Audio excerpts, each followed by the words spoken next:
I'm Tam and I live on Sydney's northern beaches. 2020 inspired me to be a little more creative in how I continue to travel.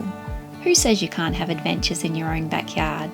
Follow along and watch all my new videos as we explore this beautiful part of the world. Hey, welcome back to the channel.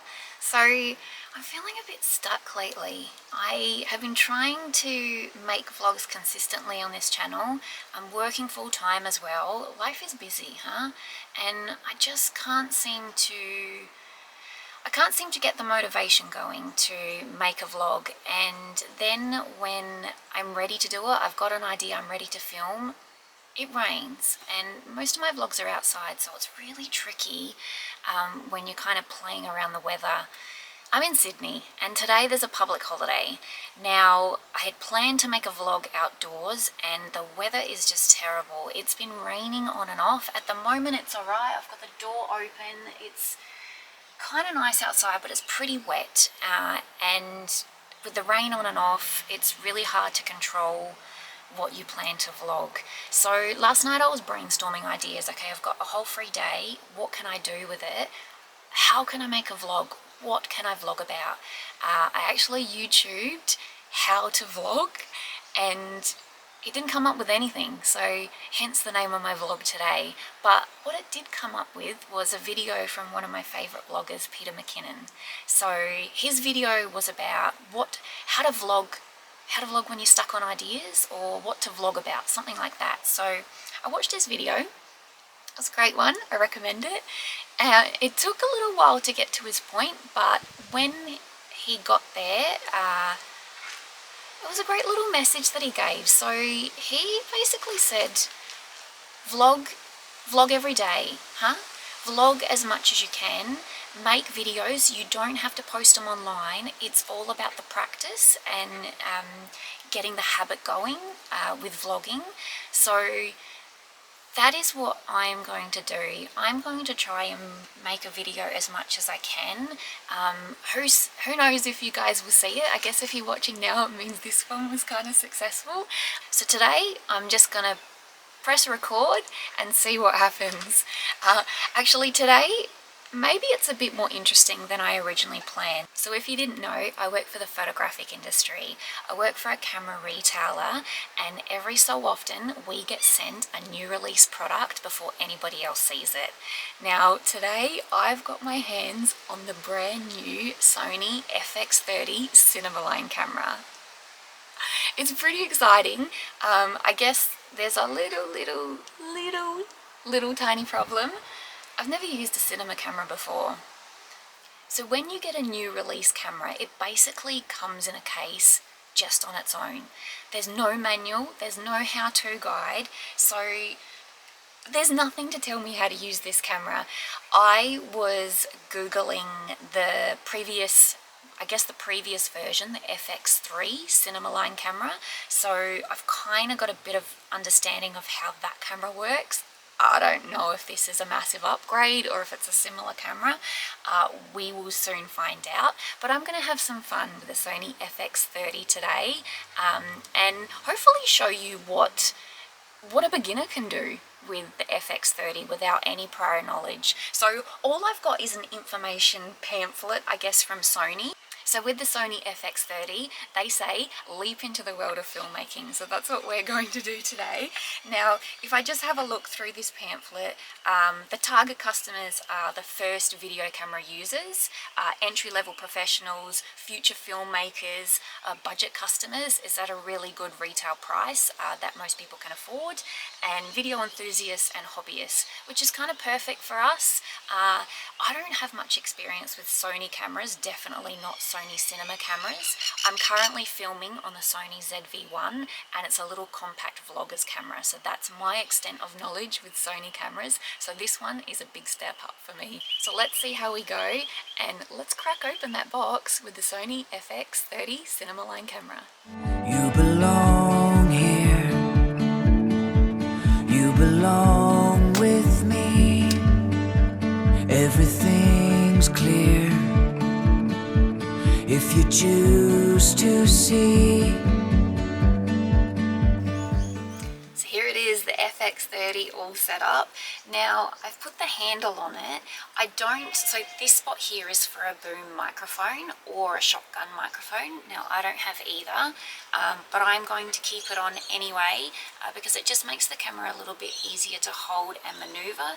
And if you've seen my first vlog where I chucked a camera over a cliff, I don't want to throw this one away. It didn't come with a strap, so I think having a handle in it will make it a lot more easier to hold for me. So without further ado, I'm going to switch on to the Sony FX30 cinema camera. Sorry ZV-1, we're getting rid of you, and the next footage you'll see is from this camera. So here it is, the Sony FX30 cinema camera. What do you think? Does it look different to the ZV-1? Sony would hope so. It's a much more professional camera. Now, I've got this one set up on a tripod. As you know, I've only got really small cameras, so I have a little small grip for my ZV-1, and I put the FX30 on it, and it barely balanced on top. It's quite a heavy camera, so I struggled to hold it out in front of me. Maybe that's why it comes with the handle, so you've got a little bit more control in navigation. Just looking at it, it's a pretty cool setup of a camera, so it's definitely made for videographers.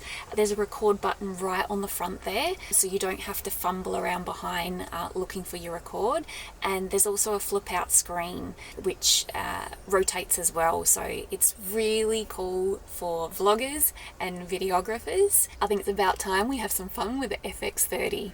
Cue cinematic B-roll. Oh, the lights playing games on all the counters and window panes.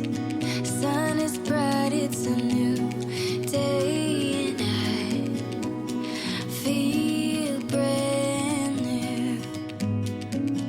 All the winter is gone. Seems it's been here so long. I wanna feel like I belong, part of something good, catching on like a wildfire, feeling for a brand new start. Rain is gone, now it's so much brighter. Yep, that is the real van life. Alright, so I'm going to go out and I'm going to keep it simple with my equipment. I often take too many things when I go out on a shoot and too many cameras. I use them all and it becomes really overwhelming, and then editing gets even harder because I've got multiple cameras that I need to edit. So all I'm taking is the FX30. I've got the handle so I can maneuver it a little bit easier. I'm going to bring a small tripod in case I need it. I've got my jacket because it looks like it's going to rain again, and can't forget the sunnies because I can't go anywhere outside without them, and let's not forget the keys because we want to get back in the van. Come on, let's go.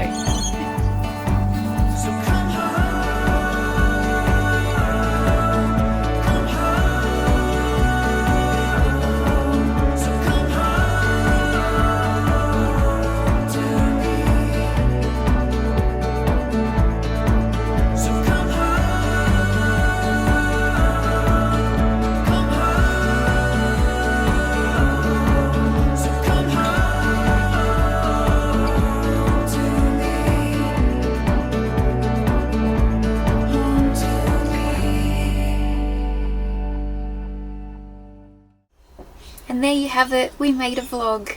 Now there really isn't a step-by-step guide to making a vlog.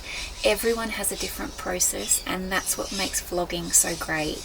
But if you need some advice, follow Peter McKinnon's and just pick up your camera. Everybody has a different story to tell, and you just need to take the time to film it. I think the key to a successful vlog is to give back to the viewer. Make them feel like they've used their time wisely in watching you. So whether I've inspired you to just pick up your camera and start filming, or maybe I've inspired you to watch Peter's channel, could have inspired you to go out and buy the brand new Sony FX30 cinema camera, and that would mean that it wasn't a complete waste of time, that it ended up in my hands before anybody else's. If you watch this vlog to learn all about the new FX30 camera, I'm really sorry to disappoint you. Remember, this is the first time I've picked up a cinema camera, And if that's what can be produced by a complete novice, imagine what you could get from this camera when you know its features inside and out. For a first go, I really loved using this camera and I wish it was part of my regular kit. If you think Sony needs to let me keep this camera, leave a comment below. Alright, that was worth a try. Thank you for watching, and thanks to Sony for giving me a taste of filmmaking and for inspiring me to go out and make another vlog. Maybe I should go and clean this front section of my van. What am I saying? It's never gonna happen. That's what these curtains are for.